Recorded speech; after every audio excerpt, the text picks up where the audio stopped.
All right, I will say good morning. Let us begin. A beautiful, beautiful daf ahead of us today. Begin by thanking our sponsors, our Talmud Torah sponsors for the month of Adar Aleph. Paul and Kathy Pollack for dedicating all of the shiurim and drushos this month in memory of Paul's grandparents, Zechariah Ben Zechariah and Dinah Bas Reb Dov. Art and Sherry Miller for dedicating the shiurim and drushos this month, loving memory of Art's brother Richard Miller, Reuven Ben Betzalel v'Rachel. We also thank our Week of Learning sponsor Ayal Steinberg for dedicating the shiurim this week in the Susha of refuah sheleimah for Shulamis Bas Susha. We hope that she, together with Kol Cholei Yisrael, will have a complete and enduring refuah. And I both say with that, let us begin. Okay, good. I think we're good. All right, well, so today's daf is Daf Dalid. Right, Daf Dalid. So we are picking up in Meretz Hashem 4. We are picking up on the bottom of Gimel Amud Beis, and we are picking up 7 lines up from the bottom. So I will say a really fascinating sugya today. The Gemara says as follows: Tana Abanon, Ezu Ishota. So remember again, I will say, as you can see, the derech of the Gemara, what we're doing over here is we're going ahead and we're defining our terms. So remember again, yesterday's daf we were discussing the concept of a cheresh. What is a cheresh? So we saw there's a concept of a complete cheresh, a partial cheresh. So in today's daf we focus on the idea, what's the definition of a shota? So again, we normally translate the shota as someone who is insane, lacking mental capacity. Well, how do you gauge that? So it says the Gemara, Izu shota, Hayotzi yichidi balayla, person who goes out by himself at night, v'halan bebeis hakvaris, or someone who goes ahead and sleeps in the cemetery, v'amikareas kisuso, or someone who goes ahead and tears his clothing. So it's interesting. Yotzi yichidi balayla, someone who actively puts himself in danger. So a person who actively puts himself in danger is considered to lack mental capacity. Sleeping in the cemetery, again, also that might not be a danger piece, but that's clearly, an aberration of normal behavior. Tearing one's clothing is engaging in active, destructive behavior for no purpose. So again, if a person does these things, he's a shota. Now here's the interesting shayla. Itmar Rav Huna Amar Ad Shikol Basachos. Rav Huna says, by the way, it's not one of the 3, but what? It's all 3. Rav Yochanan says, no, even if you just display one of these behaviors, ultimately, again, that is enough to render you a shota. So the Gemara says, so what's the context? So I'll say, if we see a person exhibiting one of these behaviors and it's clearly done in an irrational capacity, so why should you need all 3? Even one of these behaviors should be enough to render a person a shota. And if both say, let's say a person does these things, but it's not derech shtos. Most what it means is not derech shtos. In other words, he has an explanation for why he's doing these things. Then ultimately, again, even if he did all 3 of them, it shouldn't render him a shota. So what's the context? To which the Gemara says, you're right. In reality, the situation we're dealing with over here is where a person, halacha lamaisa, did these actions in a context that looks like they lack mental capacity. But even so, Rav Huna would still say that you require all 3. Why?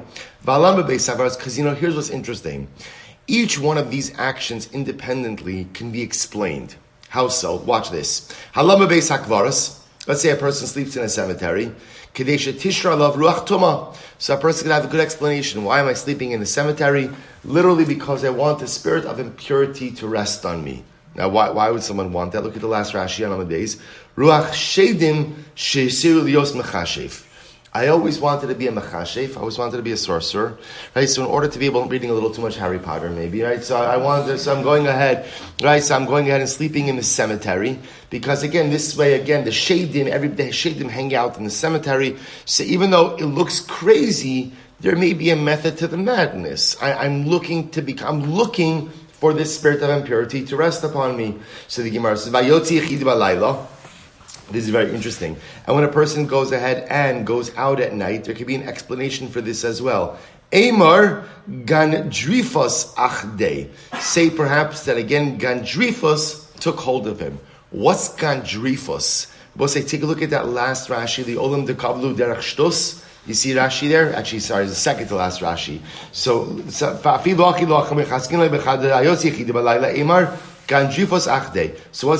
Rashi says, Ani shamati choli ha'oches mitoch daiga. Rashi says Gandrifos is literally illness that takes hold of a person as a result of worry.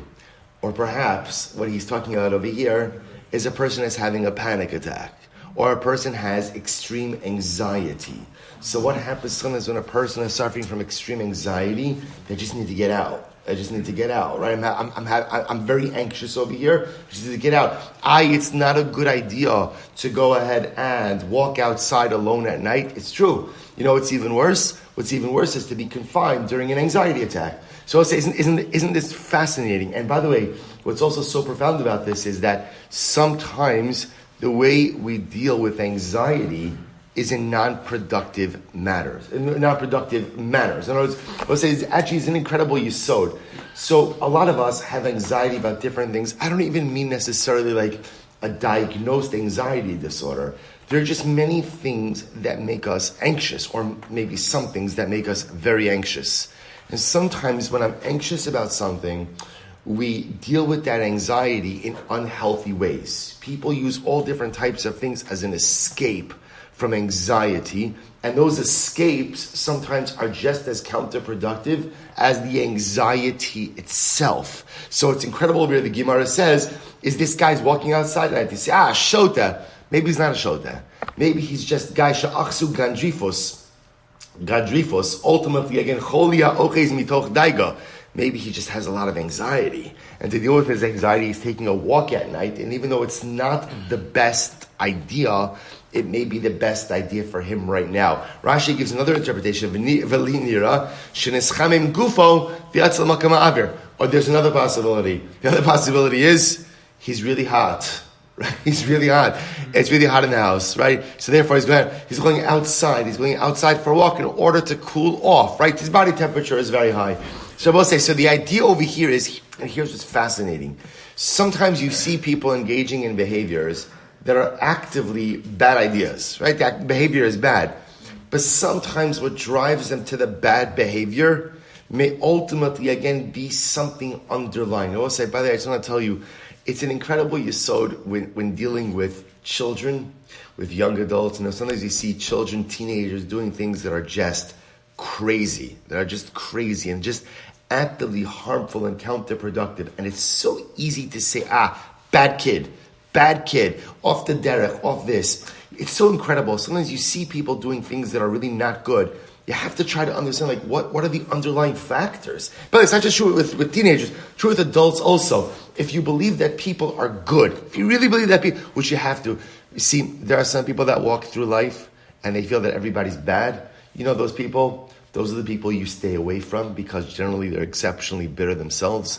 You have to believe that people are good. So if you believe that people are good, and then you see people do bad things, which inevitably happens, you have to try to understand what's going on in your life that's caused you to engage in this negative behavior. Isn't that what's happening over here? You have a guy walking around at night. It's easy to say, Shota, you're a fool. The Gemara says, it's foolish behavior, but sometimes even foolish behavior has very reasonable underpinnings. Isn't that an incredible yesod? Sometimes foolish behavior has reasonable underpinnings. The behavior is still bad. Find other ways to deal with your anxiety. Buy yourself an air conditioner, right? Do whatever you have to do. Don't walk outside at night. But lamaisa, what a profound yesod. Sometimes even the most egregious, irrational behavior actually comes from a rational place. Incredible. Says the Gemara. And if someone goes out and tears his clothing, ultimately again saying, means he's just preoccupied. He's just, sometimes also when you're preoccupied, you're not thinking about what you're doing. So he's thinking about something else. He's a Bal Machshavas. We should all become a Bal Machshavas, right? People who think a lot. He's so preoccupied with his thoughts that he just tears his clothing. So the Gemara says, therefore I will say, here's what's interesting. In Rav Huna's world, in Rav Huna's model, he says when a person does any of these one behaviors, they can be explained. So therefore, Rav Huna says, halacha l'maaseh keva da'avdinu l'kulhu. But once you do all three of these things, havalahu kimi top of dalid, kimi shemunach. I'm sorry. Havi kimi. Okay, Havi kimi shenogach shar v'chamar v'gamal v'naaseh mu'al l'chabos. It's an interesting halacha. A little bit in Baba Kama. So bring us back, maybe some of us, to our elementary school days. I will say, so in Baba Kama, there's a concept of a shar becoming a muad. Right? For sure, there's a short tam and a short muad. A short tam is what we'll call a non-habitual offender. First time gorer, if that's the right word. First time gorer. So we'll say, first time an animal gores another gore, ultimately, again, there's a certain penalty. Once the animal becomes a muad, a habitual offender, so obviously, again, the punishment is much more intense. So normally it takes 3 times to become a muad. So you gore the first time, second time, you're a tam, third time you become a muad. Here's what's interesting. If you have one oxel that gores, a shar, a chamar, and a gamal. It goes ahead and it gores another ox, a donkey, and a camel. Such an animal like that, ultimately, again, is considered to be a muad immediately, even though it did not gore the same type of animal 3 times. Because the idea is, if you're such a chutzpah gorer, right, that you gore anything and everything, then Lamaisa, you're a muad immediately. So Rav Huna will say the same idea. Rav Huna will say that halacha Lamaisa, if you're doing all 3 of these things, you're sleeping in a cemetery, you're tearing your clothing, and you're walking alone outside at night, here's what's interesting. Each one of these things by themselves wouldn't make you a shota. Each one of these things by themselves you could kind of explain in a rational way. But all 3 of them together, that's a shota. So Rav Papa says as follows: Ishmi leil Rav Huna hadisanya. If Rav Huna would have heard the following brayso, Ezohi shota. What's the definition of a shota? Hama'abed es kol ma shenosnim lo. Well, this is interesting. Another definition of a shota. A shota is someone who loses everything you give him. In other words, he doesn't have the ability to watch over something. So if you give him something, he immediately loses it. So the Gemara says, had Rav Huna heard that, Haderbei, he would have retracted his position, because here the Brisa clearly says, even one behavior is enough to render you a shota.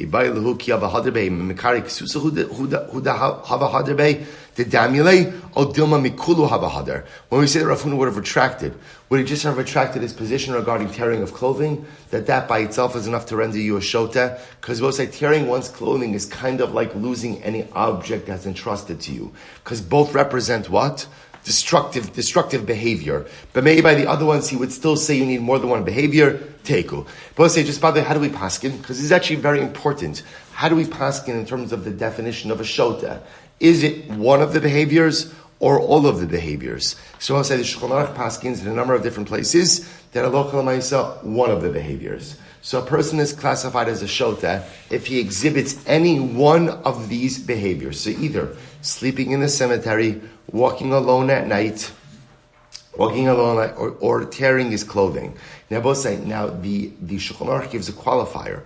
The qualifier is V'hu sha'asahu derech shtos. In other words, it only renders you a shota if you do engage in these actions in the context of what we'll call lacking mental capacity. So it says, obviously, a person who's an avel, who tears his clothing, doesn't become a shota, right? Why? Because the act is purposeful.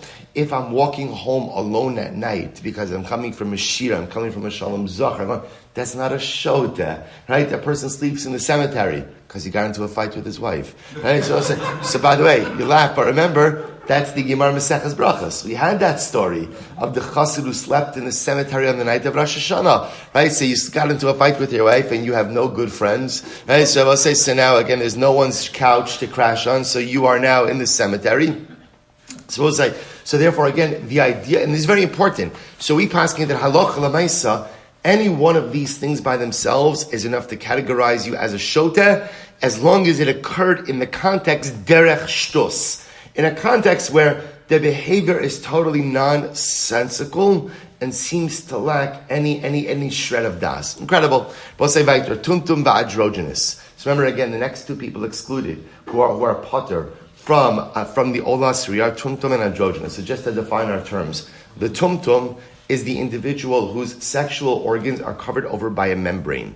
The androgynous, right, is literally like an androgynous. someone who possesses both male and female sexual organs. So both of these people are exempt from the Olas Riyah. Says the Gemara Tan Rabbanan, Zocher, when the Torah says Zocher, Lahotias Hanoshim, that comes to exclude women. That women are not obligated in the Olas Riyah. Zichurcha, Lahotzi Tumtum Ba'androgynous. The word Zichurcha comes to exclude Tumtum and androgynous. Kol Zichurcha, all of your males, L'rabos Esakitanen, comes to exclude children from the mitzvah of Olas Riyah. So the Gemara says, let's analyze this. Amar Mar, Zachar Lahotias Hanoshim. So you told me the word Zachar comes to exclude women. Why do I need a pasuk to exclude women? Halam Likra, Nichte mitzvahs asay shazman gramahu. V'chol mitzvahs asay shazman grama nashim peturos. We'll say there's a simpler exemption for women.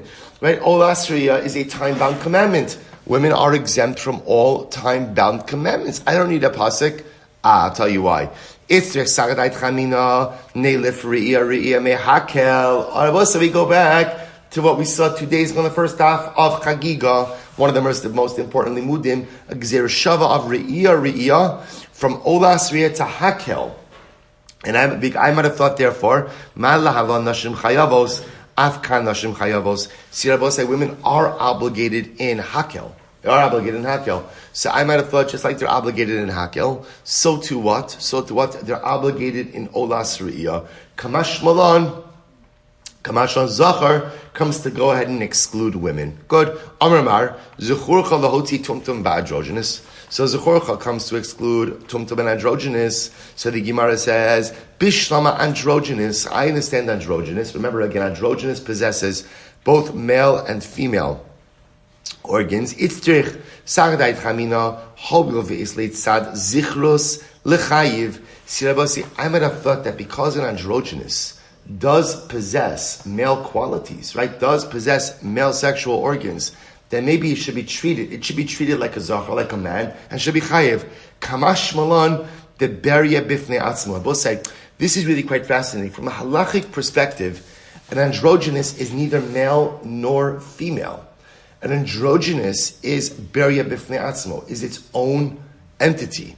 Now, I will say this is very important because what it's saying is, therefore, any of the halachos that govern a man or a woman will not apply to an androgynous. But the havamina is that since the androgynous has male qualities, perhaps l'chumra, we should treat it like a man. Kamash ma'anal beria bifnei atzmo elo tumtum sveikohu. So we'll say this is very, very interesting. But a tumtum, remember again, tumtum is a person where the sexual organs are covered over by a membrane. And therefore, again, we don't know what the gender of this person is. So, sveikahu, it's a safek. Do we need a pasuk ultimately, again, to go ahead and exclude a safek? Now, I will say, it happens to be, Tosus challenges this. Tosus says, safek, well, it's a safek, what should the halacha be? What should the halacha be? The chumrah. Because isn't this a suffix in a darais? Okay, so Tosus has a whole piece in this. We're not going to get into this topic. So Gemara says, no. An interesting case. Amar Abaye, what's the case? Kishebeitzav mibachutz. They both say the case is where the person's testicles are apparent, but the rest of the male sexual organ is hidden by the membrane. So what does this mean? Look at Rashi. Kishebeitzav bachutz. Eva shagit tamon dehavadai zocherhu. Hilchach itzdirich kralani ude. Obviously, if the testicles are outside of the membrane, that means what? This person is male. That's what it means. Also, remember again, unlike the androgynous, who has both sets of qualities, right? The tumtum, we assume, is either male or female. It's just that the sexual organ is covered over by a membrane. If the testicles are outside of the membrane, that means the person's a male. Interestingly enough, despite the fact that the person's a male, there's still a pasuk to exclude this type of male from Olas Riyah. So in this case, there's no gender ambiguity, but nevertheless, there is a pasuk that excludes this type of man. And by the way, we see this. There are many types of men who are excluded from Olas Riyah. We're going to see a crippled man, a man who can't walk, right? A blind man. So this is another type of man that is exempt. So the Gemara is looking at Rashi. Shveitzim b'chutz el shagit tamon davadai zocherhu hilchoch itzrich krala meute. Shabbos says it's interesting. So therefore, this person, again, here we know he's a man. But Lamais is still going to be exempt from Olas Riyah. Amar Mar kol zechorcha l'rabos azak tanim. So kol zechorcha comes to include kitanim, that children are obligated that children are obligated. So the Gemara says, "V'hatnan chutz mecheres shotav v'katan." But we learned in the Mishnah that a cheres shotav v'katan are not obligated in olas re'iyah. To which the Gemara says, "Rabbi lo kashya kan bekatan shegiel lechinuch, kan bekatan shelo yagina lechinuch." So we'll say ultimately again, two different types of kitanim. One is a katan that has not reached chinuch; such a child is exempt. And ultimately, again, here we're talking about a child who did reach the age of chinuch, who will be chayiv. To which the Gemara says, 1 second, so the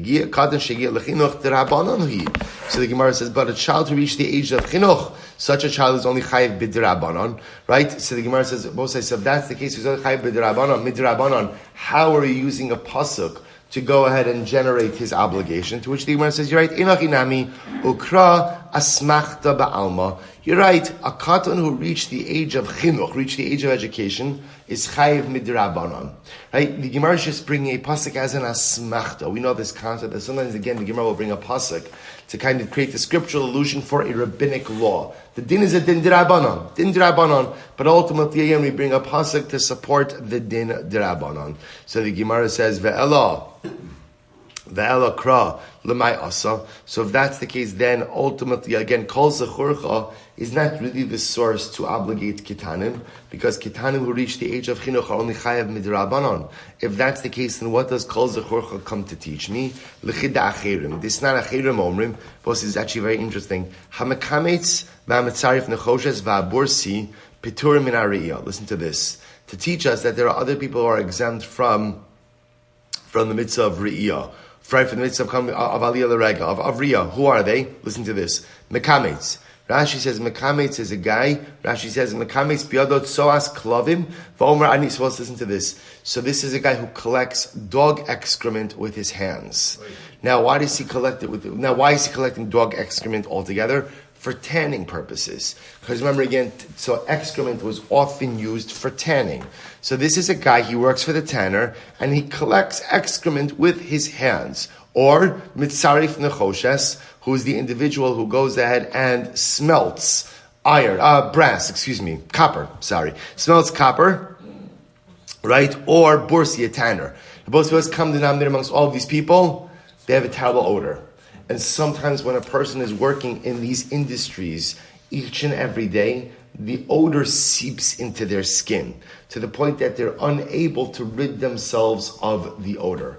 So if you are a person who, because of your profession, unfortunately has a terrible odor, the Gemara says such an individual is exempt from re'iyah. Mishum shene'amar kol zechurcha. The pasuk when describing the mitzvah of re'iyah says all of your males. And what does that teach me? Misha yachal la'alos im kol zechurcha. Who will say who's bound by the pasuk? Someone who's able to go ahead and be ola regel with everyone else. In other words, that you could stand side by side with other people. Yatsu elu she'inan ru'uyin la'alos im kol zechurcha. It comes to exclude these other individuals who, because of their odor, don't have the ability really to be around other people. An incredible. So I will say now again, it goes without saying, it's not the pshat. The Rambam brings this. It's not the pshat that these people are categorically exempted from aliyah l'regel. Let's say again, guys have these professions, but l'maisa, I don't know, they use good soap or whatever it is, they're able to rid themselves.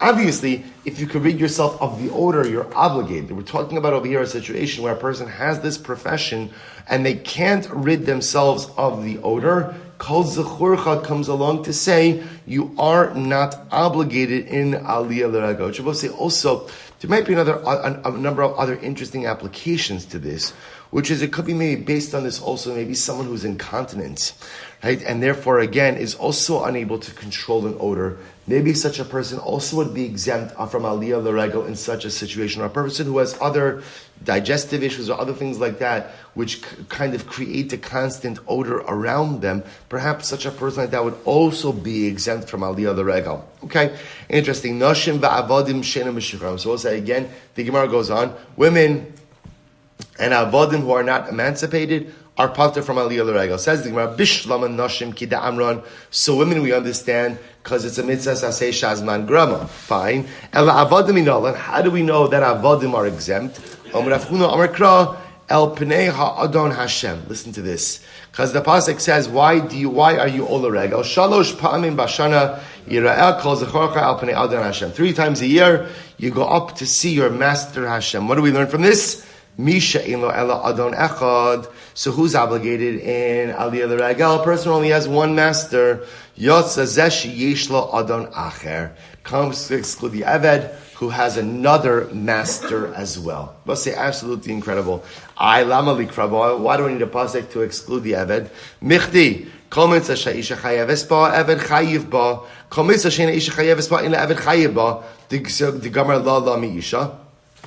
Well, so we already know that halacha l'maisa an Eved Kanani has the same halachic obligations as a Jewish woman. So once we've said that a woman is exempt from being Ola Regel, so an Eved is exempt as well from being Ola Regel. Why do I need this whole drush over here? Abravino, lo nitzcha, says it goes back to Daf Beis, lo nitzcha ela lemisha chetziav Eved v'chetziav ben chorin. Oh, it will say it goes back to the following case. Remember again, we had this opening Gemara Mesachas Chagigah.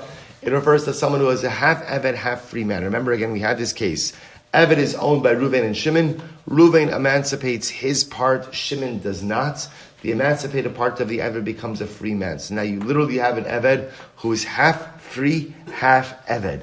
So the Gemara now is suggesting that when we say that Avadim are not obligated to go ahead, and in Re'iyah, we're talking about a Chatzi Eved, Chatzi Ben Chorin, Deker Nami Diktani, Nashim Va'avanim Shirim Meshuchrarim. The Mishnah itself said women and non-emancipated slaves. What does it mean they're not emancipated?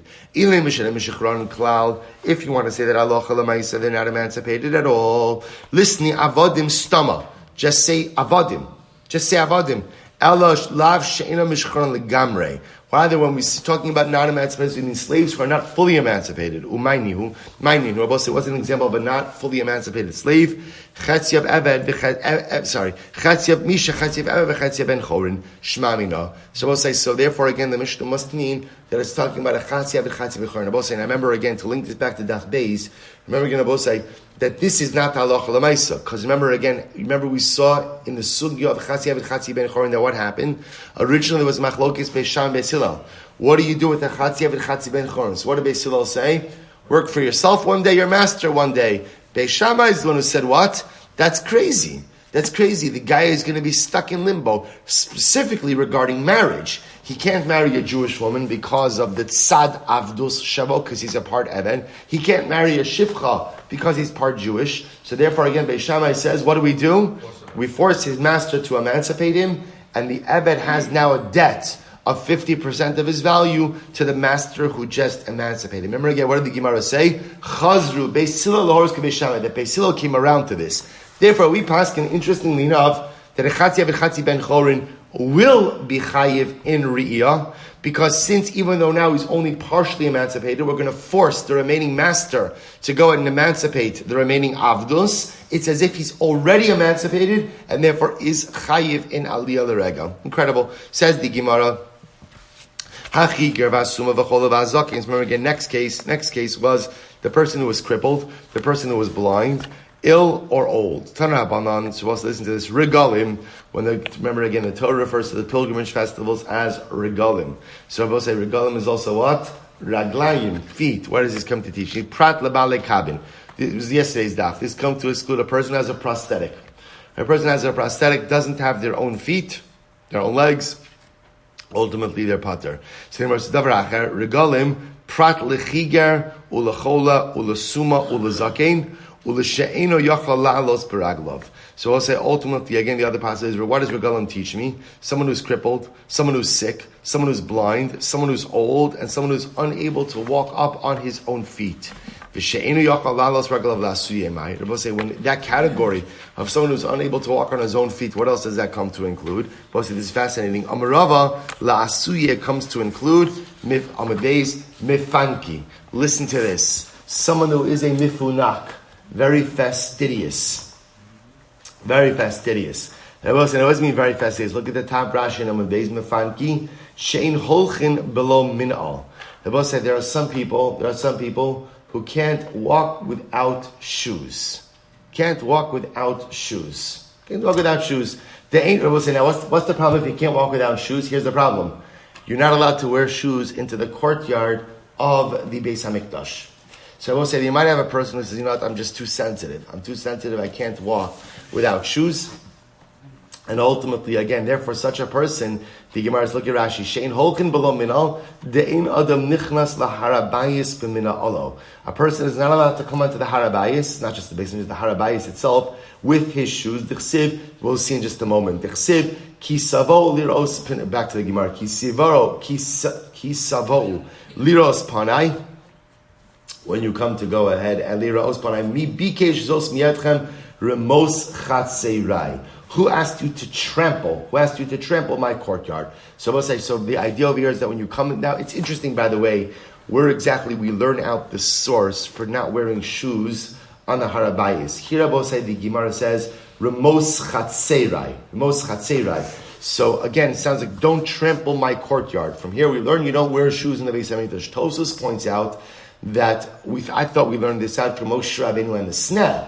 That right time when Moshe Rabbeinu was about to come close to the sneh, to the bush, to the burning bush, Hashem says to him, "Shal na'alecha me'ar raglecha." That's the top Tosfos over here. V'tema ta'parak haroa mapikle midichsiv shal na'alecha. We showing the hasam ikar aval hacha nechal le'asir. Right?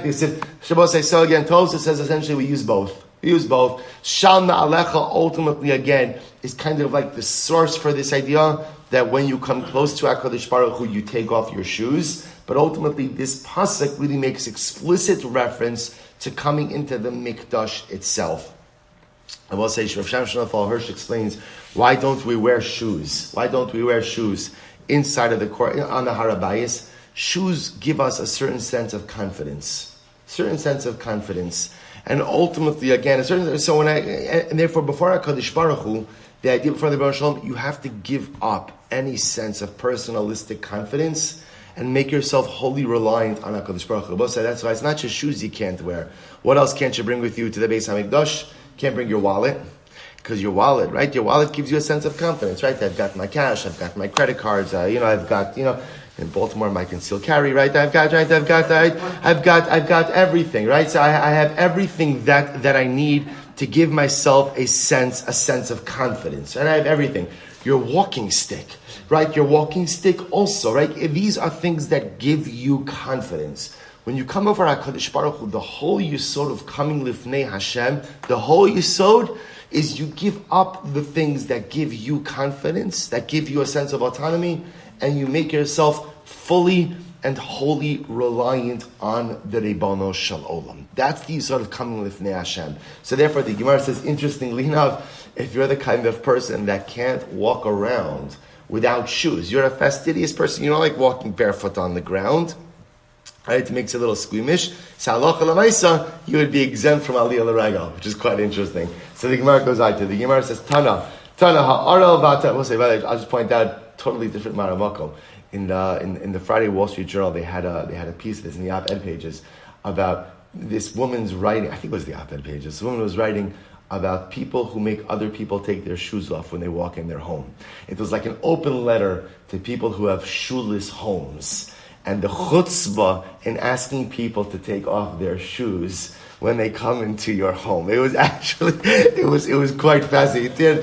Interesting idea. This was kind of like the episode, like, don't doubt my hygiene habits. My shoes are clean. You have a doormat. If you have a doormat, I'm going to wipe my shoes, right? And ultimately, and she says, E. coli, this, that. Just calm down. E. coli is everywhere, right? So just an interesting idea about not being an overly fastidious person. Good. So the Gemara goes weiter. The Gemara says, Tana, Arel v'atame p'tura min ha're'iyah.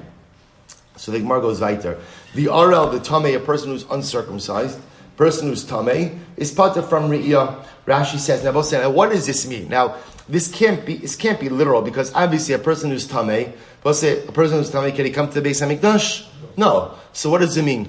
Look at Rashi. P'tur min ha're'iyah means ein chayovin l'shloach olos re'yosein al yidei shaliach. So this is very interesting. What it means is like this. Let's say a person who's uncircumcised, and by the way, the uncircumcised context of here, Rashi says is Yisol shemesu achav machmas mila.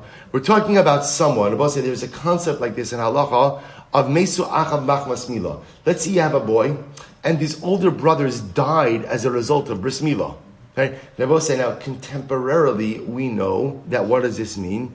It's a family of hemophiliacs.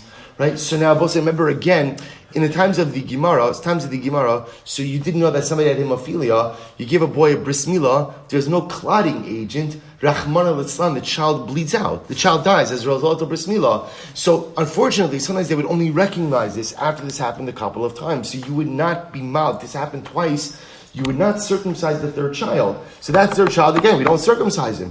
But Lamaisa, he has the status of an Arel. He's uncircumcised. Well, someone who's in Arel and someone who is Tameh is not permitted to come to the Beis HaMikdash. So here's the Havamina. You might have thought, however, maybe they're obligated to send an Olas Re'iyah via a Shaliach, by an agent. Okay, I can't come. I'm Tameh. I'm in Arel. I can't come. But Lamaisa, maybe I should have to send a Karban through an agent. To which the Gemara says, no. There's someone who's Tameh, someone who's in Arel is Potter from the carbon altogether. Obviously, I can't bring it myself, but I also have to send it through an agent. Bishlama tamei dichsev ubasa shama vevesim shama. Pasuk says, you shall come there and bring there kol sheyeshno babiyah yeshno ba'ava. So by a tamei, I understand. Whoever could come to the mikdash, ultimately could bring the carbon. The kol she'eno babiyah eno ba'ava ela arel minalan. How do we know ultimately again that in arel is not even chayiv to go ahead and send the carbon? To which the Gemara says, Hamani Rabbi Akiva the marbi la arel kitame. Rabbi Akiva treats an arel like a person who is tummy. This sign Rabbi Akiva Omer ish the rabos es ha'arel. Rabbi Akiva makes a drasha ish and ish ultimately again comes to include an arel as well. Incredible. Tarabanan Tamei pater min re'iyah. Someone who is tamei is pater from re'iyah. Rabbi say once again, when we say pater min re'iyah, of course, he can't come to the mikdash, and not only that, but what? He's not obligated to send a karban with a shaliach either. Dichsiv ubasa shama v'havesem shama. The pasuk says you will come there and bring there. Same Joshua we just had before. Kosh yeshno babiyah yashno bahaba v'she'enu babiyah eno bahaba. If you could come to the Beis HaMikdash, you have an obligation to bring the karban. If you can't come, you don't have an obligation to bring it. Rabbi Yochanan ben Davai Omer Rabbi Yehuda Suma. Ba'achos me'inov pata min ariyah. But we had this drasha again 2 days ago. We had on the first day of the Masechta. So I'll say, what did we say? Someone who was blind in one eye is pater from re'iyah. Why? Shene emar yir'eh yera'eh kederech sheba liros kach ba liros. Let's remember again. This was the drasha. Yir'eh yera'eh. The way that Hashem comes to see, Hashem wants to be seen. Hashem comes to see Kiviyachol with two eyes. He wants to be seen with two eyes. Ma bal liros b'shtei, just like Hashem comes to see us with his two eyes, so too he comes to be seen with two eyes. And if I don't have two eyes, I'm blind in one eye, I am pater from Re'iyah. Incredible. So Rav Huna, so now the Gemara is going to launch into a little bit of Agarata.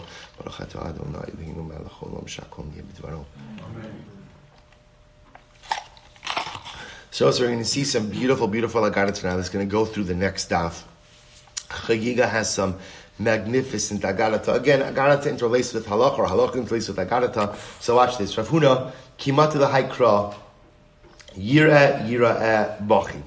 Rav Huna, when he got to this pasuk, right? Shalosh Pamim, Yira'eh. So when he got to this pasuk, ultimately again of Yira'eh, he used to cry. Amar Evet Shiraba Mitzapa Lo Liroso. So I will say again, I'm a servant whose master so badly yearns to see him. Because I will say again, the pasuk's telling me that halacha l'maisa, again, the pasuk tells me that HaKadosh Baruch Hu yearns to see me. How could it be that a servant whose master yearns to see him so badly, Yisrachik mimenu, could become so distant? Dichsiv ki savo liros panai. When you come to see me, who asked you to trample on my courtyard? You see, Abba saying, what's happening over here, we're going to see this on a number of different occasions, is these Rabbanim are contrasting psukim.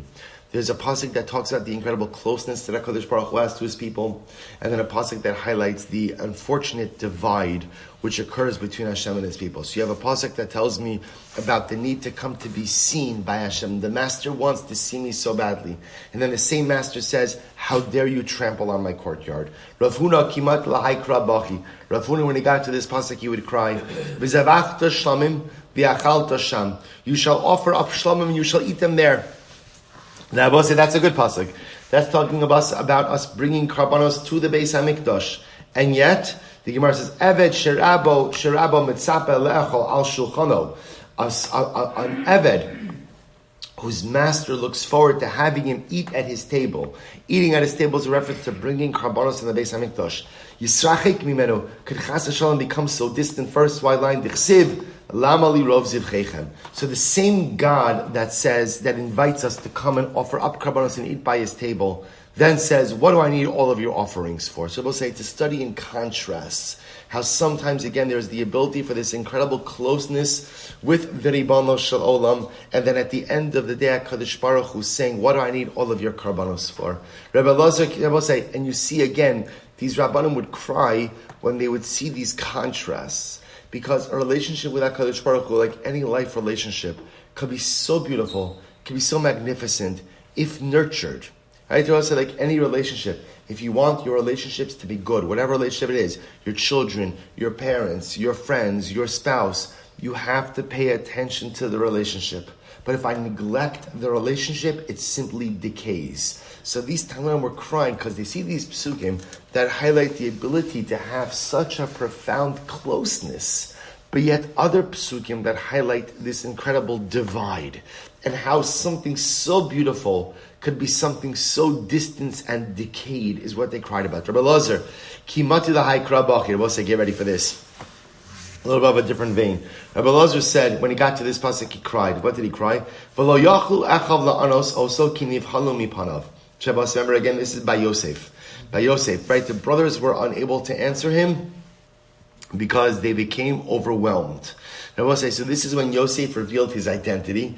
The brothers are so overwhelmed that they're unable to say anything. So Elazar said, Uma tochacha shel basar v'dam kach tochacha shel HaKadosh Baruch Hu alachas kama v'kama. If this is the rebuke that one man gives to another, that renders him speechless, can you imagine after 120, when we suffer the rebuke of HaKadosh Baruch Hu, what is going to happen? Now, both say, this Gemara is quite fascinating, because the Gemara calls Yosef's words a rebuke. But remember again, I'll say, what's the pasuk? So the pasuk in its totality is, Vayomer Yosef el Echav, Ani Yosef, ha'od avichai. I am Yosef, is my father alive? V'lo yachlu Echav la'anos mi osami ki nivhalu mipanav. His brothers were unable to answer because they were simply overwhelmed from his presence. So I will say, it's interesting. Did Yosef rebuke his brothers? Did he rebuke his brothers? No, he didn't rebuke his. He actually just said, "It's me, it's me." Ani Yosef, ha'od avichai, is my father still alive? Well, see, you see something amazing. That sometimes the greatest form of rebuke is emes, is truth. You see, we're interesting beings, and we have an incredible way of ignoring emes, of ignoring the truth. Right? We know certain. I know this in my day-to-day life. I know certain things are wrong, but I do them anyway. How do I reconcile that? Because I make excuses. It's not so bad. It's not as bad as it could be. It could be worse. I'm growing. I'm this. I'm that. I have a friend who does it. I once saw on Daf Yomi, I think I heard they quote someone said it's mutter. Right? So it's incredible. By the way, the Rebbe Shalom programmed us mamish like with an incredible mind to be able to do these things. And so what I do is I create alternate realities for myself. The greatest form of tochacha, the greatest form of rebuke, is not someone telling me, like when we think about rebuke, we think about someone saying, you're this, you're that, how dare you, that, like rebuke is like strong. No, sometimes the greatest tochacha is emes. It's just emes. Ani Yosef ha'od avichai. I'm not dead. You made up a story. Or at least you allowed father to believe a story. I'm Yosef, I'm here. Ha'od avichai. That's tochacha. Both say, you know what happens after 120? You know what happens? See, the Rebbe Shalom loves us. I mean, I don't know what happens after 120, but here's what I would like to think. The Rebbe Shalom loves us. He loves us more than we could ever imagine.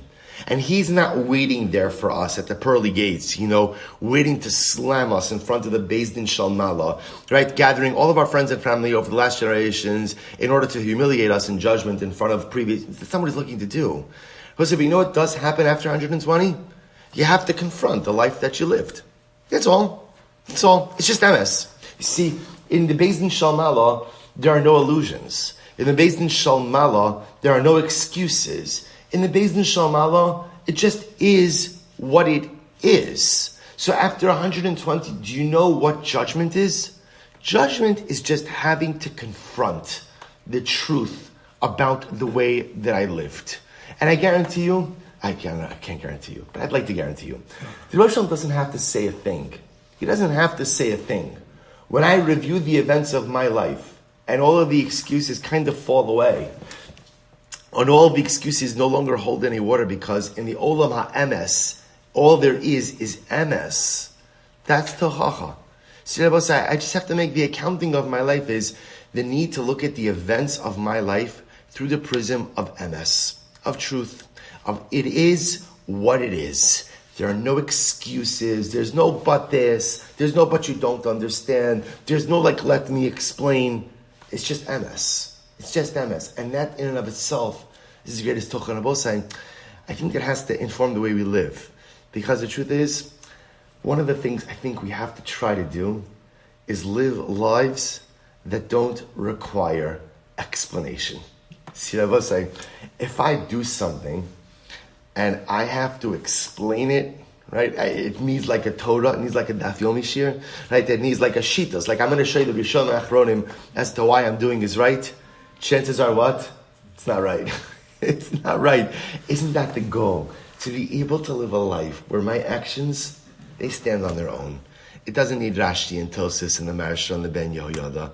It's just able to stand on its own because it's MS. That's the goal. Because at the end of the day, after 120, the Tochacha is not a Kadosh Baruch Hu yelling at us. Chasson, the Rosh never raises his voice. After 120, Kadosh Baruch Hu is saying, let's look at your life. Let's just look at it together.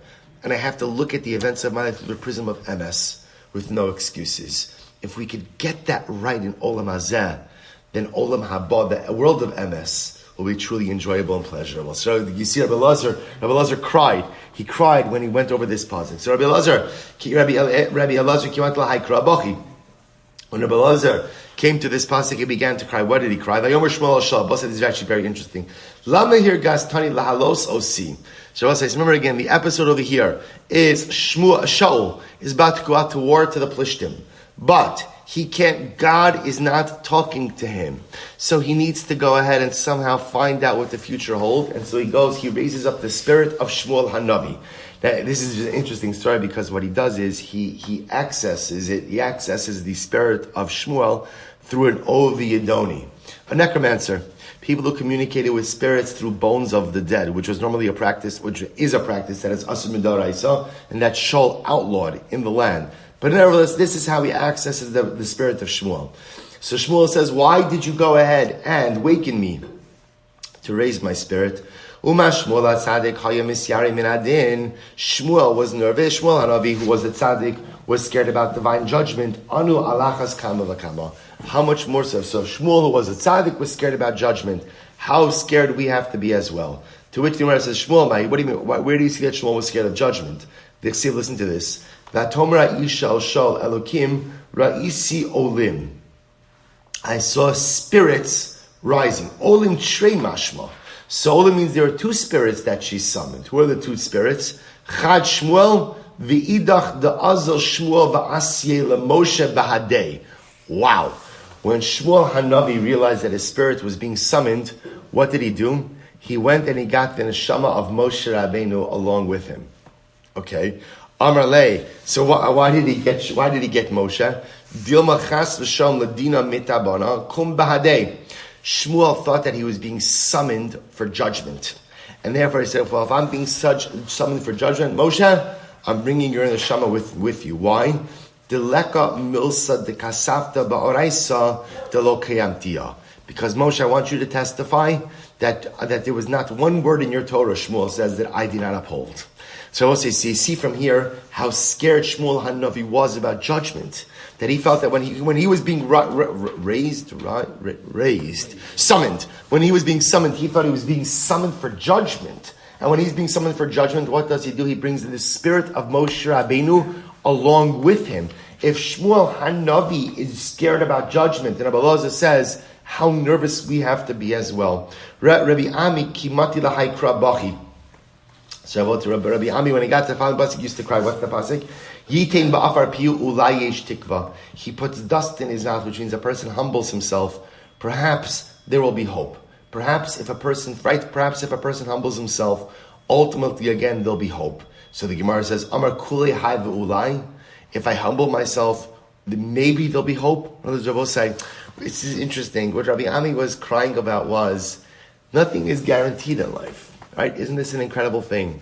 Even if a person humbles themselves to the point that literally again their mouth is by the dust, maybe Hashem will show me favor. In other words, there are no guarantees about the way life works out. Rabbi Ami kimati lahai krabachi bikshu tzedek bikshu anava ulai tistiru biyom af Hashem. Seek out justice or charity. Seek out humility.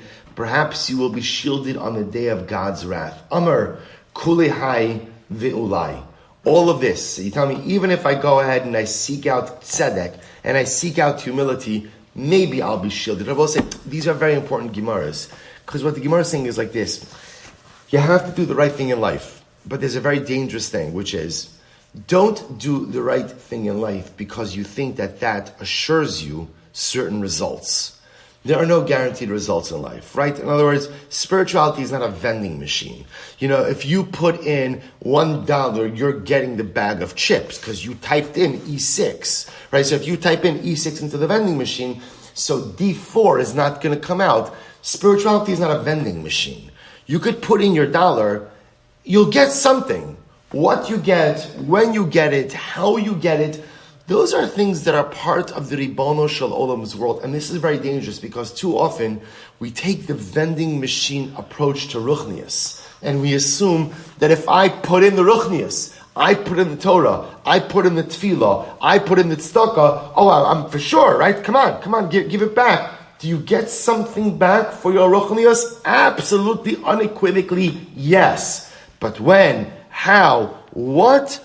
Those are part of how the Ribono Shel Olam runs the world. And that's what these Rabbanim are crying about. You could lead a very pious life. And do you get something for it? Absolutely. Does it shield you in times of need? Does it give you what you need in your moment of greatest need? Sometimes yes, and sometimes no. That's why I don't serve HaKadosh Baruch Hu for what I'm going to get out of it. I serve HaKadosh Baruch Hu because it's the right thing to do. Because I believe at the end of the day, that's what allows me to be successful in life. And that's what gives me what I need in order to be successful in life. Does it protect me in every moment that I need protection? In some ways, yes. But perhaps in other ways, no. Does it pave the way for an easy life because I do the right things? Sometimes yes, sometimes no. But you do the right thing because it's the right thing to do. I serve HaKadosh Baruch Hu because it's the right thing to serve the Melech Malchayam Lochim. The Gemara goes right there. The Gemara says, Ravasi, and with this Ravasi, when Ravasi got to this particular pasuk, he would cry, Sinura va'avetov, v'atzigu b'sham mishpat, ulai yichanin Hashem tzivakos. We'll say same idea. Despise evil, love good, establish yourself in the gates of justice, perhaps Hashem will show you favor. Kulihai v'ulai. Ultimately, and you can do all of these things. They're both saying what? Ulai. Perhaps you'll be saved. They're both so incredibly important. Now, remember again, the reason why these psukim are phrased is because there is a profound, existential, theological danger when a person, again, approaches Ruchnius like a vending machine. Because once again, there's going to be that time, and it inevitably happens to all of us, where I feel I'm doing everything right, yet, why am I not getting what I quote-unquote deserve? And I both say that's the danger. That's why ve'ulai. Do you get something out of your ruchnius? Absolutely. Does HaKadosh Baruch Hu take care of you? Absolutely. But the when, the how, the what, those are all part of the Ribono Shel Olam's great plan. So that's why I will say, but you see these great Rabbanim crying, because you could do everything right in life, but it doesn't mean that it is a guarantee for an easy existence. And this is sometimes one of the hardest theological pills to swallow. You could do everything right, but it doesn't mean life is easy, and it doesn't mean life goes according to plan. That's why I don't serve HaKadosh Baruch Hu because I think I'm going to get the bag of chips. I don't serve HaKadosh Baruch Hu because I think what you put in is what you get out, and if I scratch your back out, you're going to scratch mine. I serve HaKadosh Baruch Hu because at the end of the day, it's the right thing to do. I serve HaKadosh Baruch Hu because it's a schos to serve. And I serve HaKadosh Baruch Hu because I know at the end of the day, when I do my part in Avodas Hashem, I become better and the world becomes better. But we'll stop over here for today. Shkayach, everyone, incredible daf. We'll say, just the beginning, Chagigah. Thank you, Rebbe Shalom, for a Chagigah.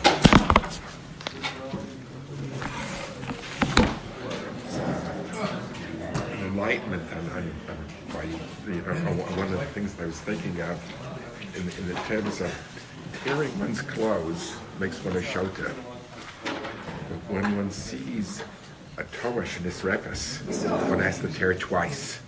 Right. Temporary insanity is commanded under the circumstances in which you see something like that. You are supposed to go bonkers. Or is it insanity? I don't know, because the truth is, Kriya in general is a